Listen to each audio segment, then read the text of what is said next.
Congratulations on the film, Miss Thank Renee. you so much. I love it. It's witty, brilliant, heartfelt, and anchored by your brilliant, brilliant performance. Thank you. Oh, you're welcome.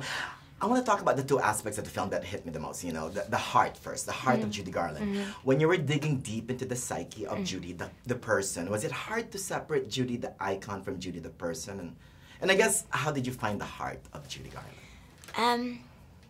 Gosh, I don't know. I guess having lived with a public persona myself for quite some time and understanding well the vast gulf between the narrative about the persona and the person who's public and then the real human being.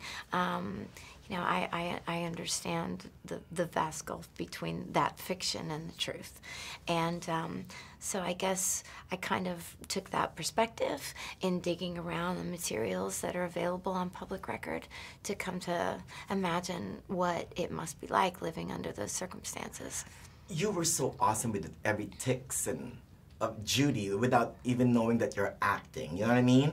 The first 30 seconds is I'm watching Judy Garland. Wow, that's wonderful to hear. Thank you. Oh, Thank you're you. welcome. Well, this is just shared exploration, and we have this conversation going all the time. And Rupert, the director, called it mining for treasure. Yes. And we were finding these little bits and pieces that seemed essential to collect. And as we were collecting them, it felt like we were conjuring her essence, and it was just everywhere. Her music and her voice and her, you know, conversations and her clothes and just the legacy of her work was alive on that set. So all those things were there all the time, and we felt like we were all sort of wearing them, you know? You were inspired. That's, yeah, something like that. No, the voice, okay? In the screening last night, everyone was clapping. Like it's a live performance. I'm like, Yes. wow, everyone's... How did you find the voice, literally? I had a lot of help. Yeah. You know, first it was to intellectualize it and be in denial about Yeah. the quality Yeah. of her God-given gift, Yeah. and to just look at it from a stylistic perspective, Yeah. to break it down into elements that are distinctively her style, Yeah. you know, that would be recognizable. And I tried to approach it methodically like that. So it's just learning and then building this so that I could actually make those sounds. Yeah. So that's all. Yeah. And here's another aspect of her. I mean, she's a big gay icon. Yes. As a friend of Dorothy, Yeah. I love how it was put in there without even slight pandering to that aspect, right? Right. What do you think of that?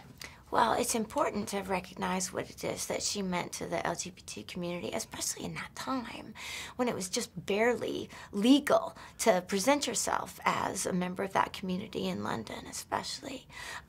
She spoke out Yeah. with love Yeah. and just acknowledgement. Yeah. And can you imagine the value of that? It's Yeah. impossible to put measure on the value of that to a person who's felt ostracized and misunderstood Yeah. and ashamed or not enough or illegal in some cases, just to be authentically themselves. Yeah. To have someone of her stature to say, I love you too, and I see you, you know, it's pretty magnificent. It seemed very important to Rupert to somehow acknowledge that. Yeah.